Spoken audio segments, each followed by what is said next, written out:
Hello, my name is Euthani Andoniadis.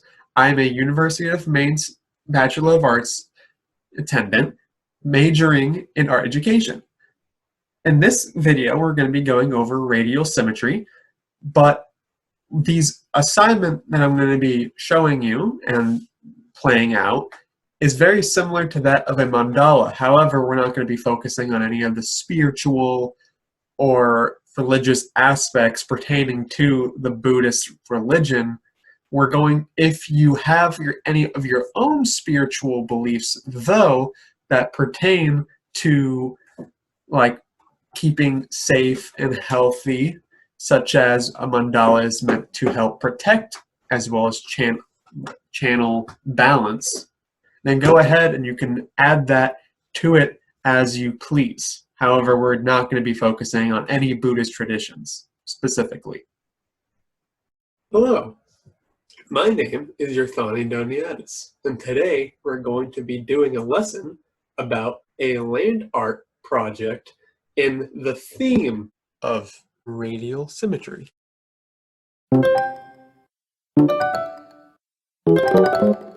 Mandalas are a Buddhist symbol of both prayer, wisdom, knowledge, and spirituality.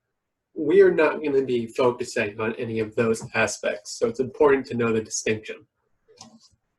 Now, usually with true mandalas, there's three different ways of making them.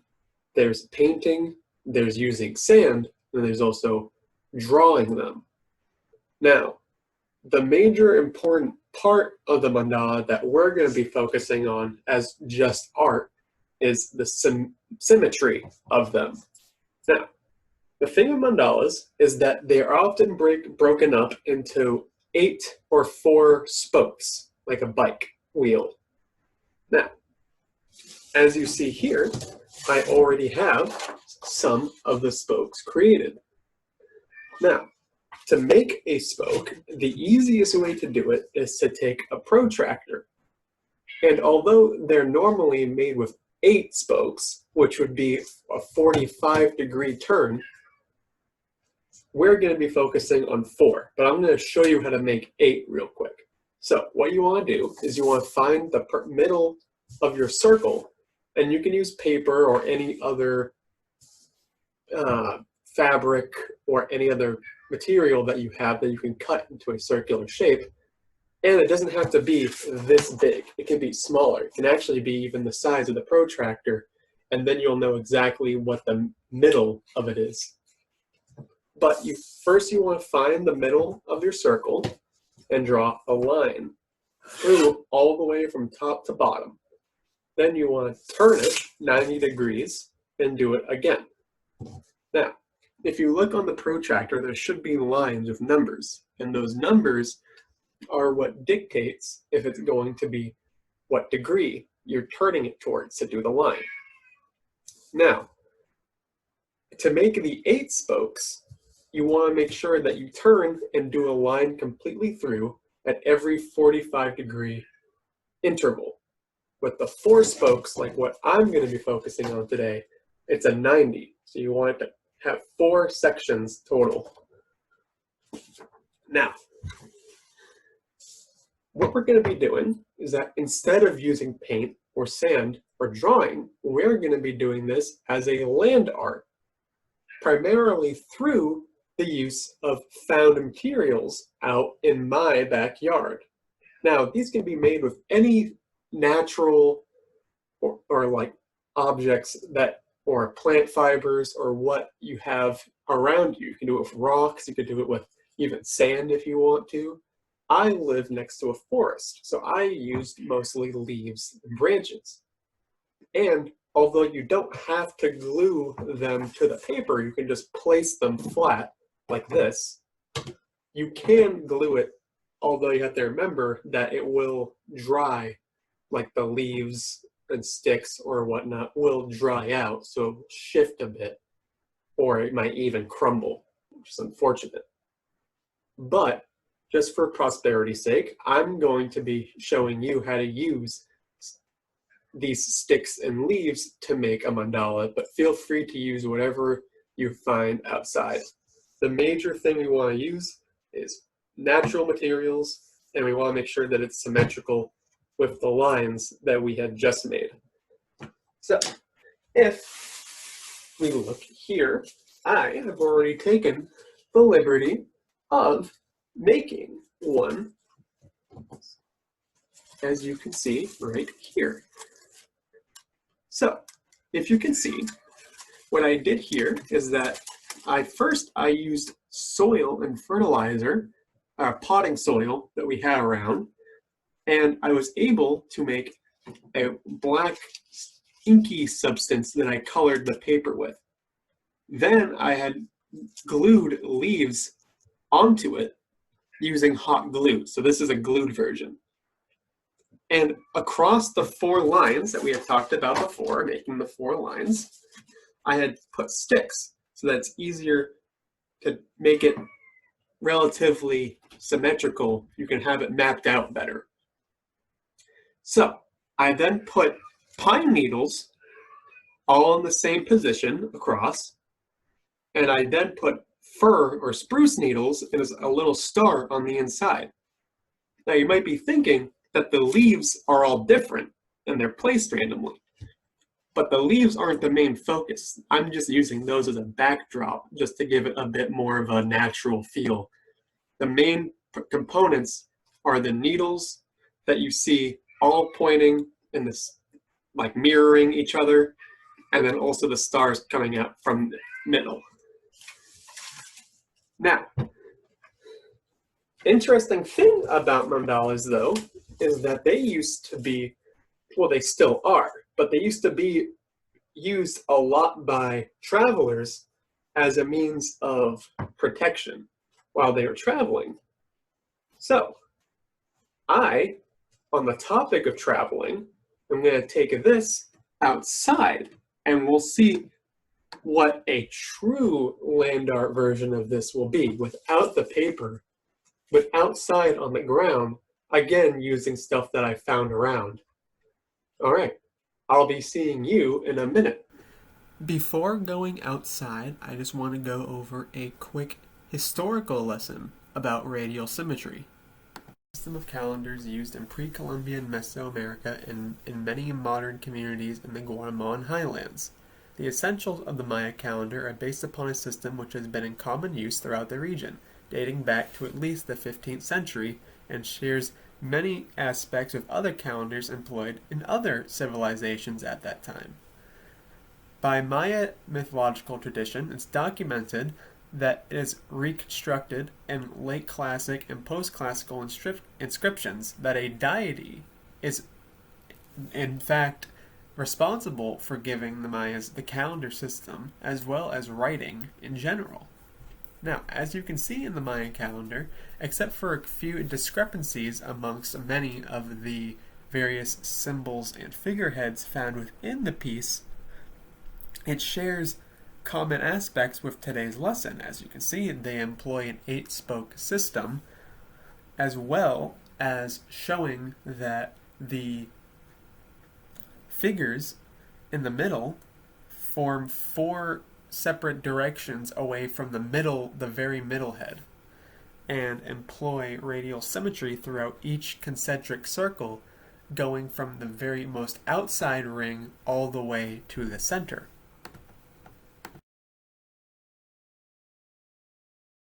Hi. So, now we're out of that small stuffy room, but I just want to say that the last assignment can be done with that much space. I only had that small chest. Out here, though, we're going to be doing things quite a bit bigger. Now, I also want to mention that when you're out collecting your materials to make these, make sure you don't take anything off of anything that's alive and attached. Try to find things that are on the ground already, broken, not in the ground, just on it. You don't want to hurt any plants as well as potentially kill anything. We want to make sure that this is with nature, constructive, and not destructive and harming nature. So now I'm going to do a quick instruction on how to make one step by step so that you have a better idea on how to do it like thoroughly and like in a flow rather than maybe having some trouble with cadence and whatnot. So, like the last one, I'm going to go over some of the various little steps I had done so to make the overall composition. All right, so let's look down here. So right now, I already kind of have it all set, but I made a short outline. Now, I'm not digging too hard into the ground, like I had mentioned before. Just kind of want to go across it just slowly and carefully so that not too hard, so that it doesn't potentially damage or break anything. You can stop when you feel something hard and it doesn't want to move, but just so you get like a nice, shallow kind of line to know what you're working with.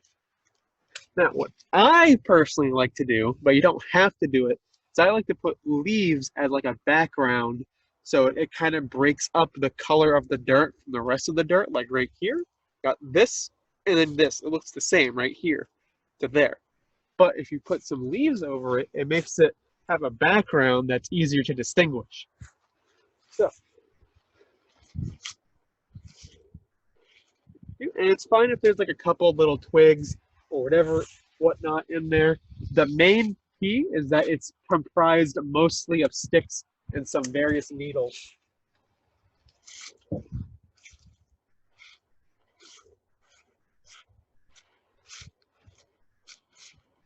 All right.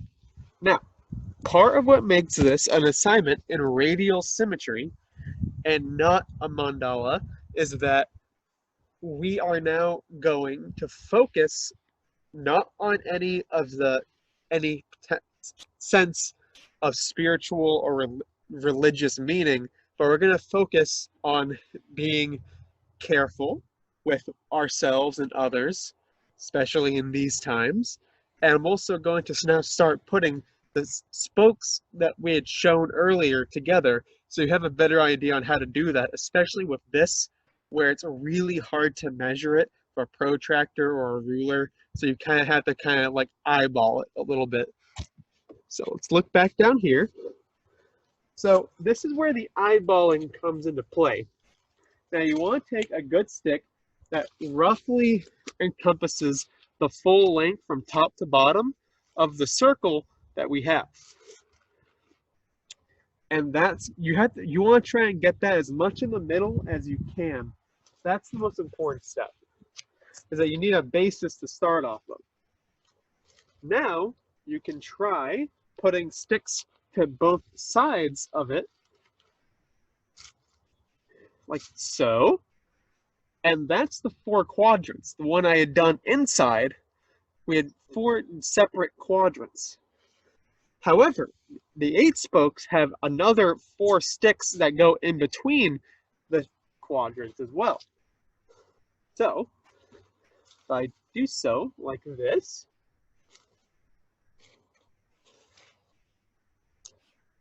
and it's also okay as long as they're on the ground, you don't need to find stuff like sticks that are the perfect length. You can always break them and make them the perfect length. Again, so long as you're not taking them off of already alive trees.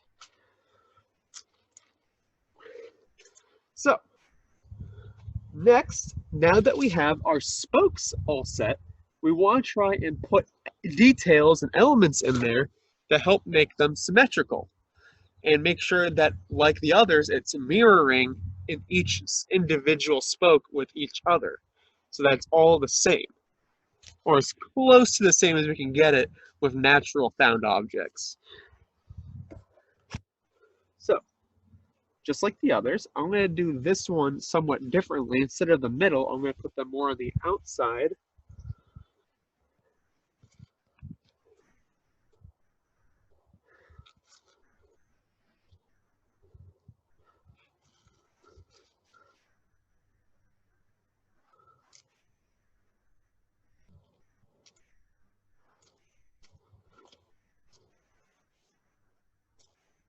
And it's important that even though we are eyeballing it, you still want to get it as close as possible. So notice I made a couple little adjustments right there.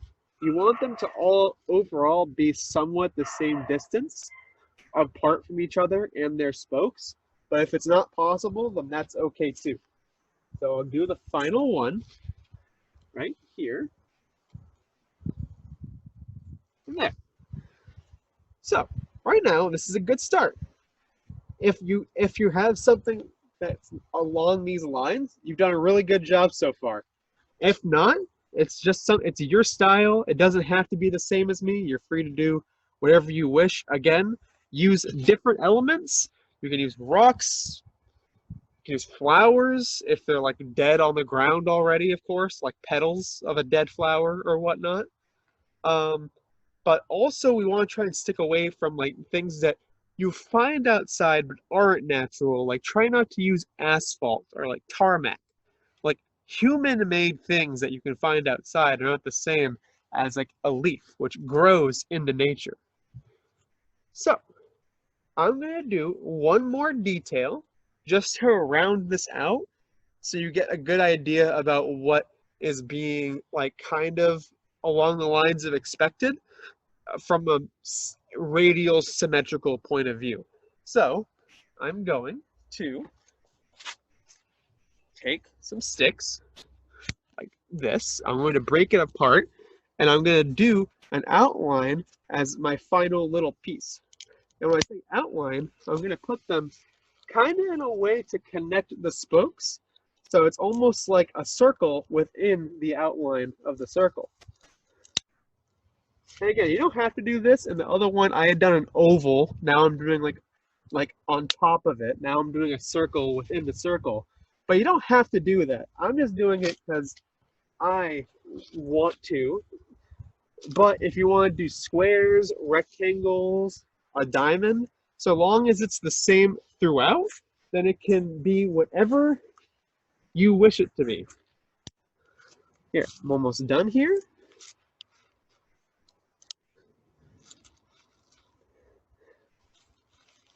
Here, just one more stick, and we are all set to go. Now, likewise, again, it does not have to be perfect. It just has to be roughly symmetrical. I'm not expecting anyone to come out with something that looks like everything is equal from each other and whatnot. That's simply impossible to do when you're dealing with something that is grown out with no control like the forest I'm in.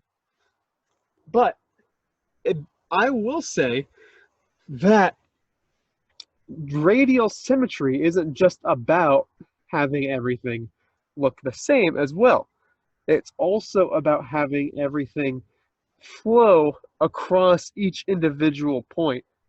Like, it's fine if, even if one part is a little bit off from the rest of them, as long as the rest are more or less close together, then it's fine if there's one needle that's shorter or smaller than the other compared to like the other ones, like these two. See the size difference in that?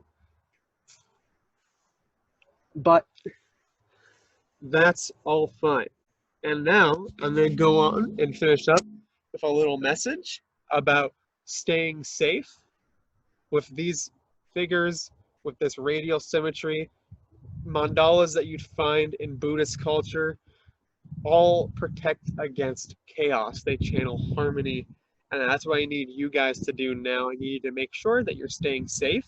You're staying as like a safe distance from other people, and that you make sure that you stay healthy.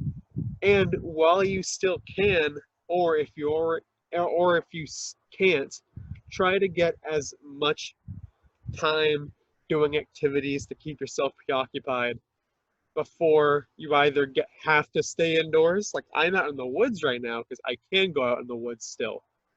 But if you're also in Maine or other areas, try to get out as much as possible. Do art indoors. Do anything to break up the monotony a little bit before we're all stuck inside, maybe. But all right, have a good day.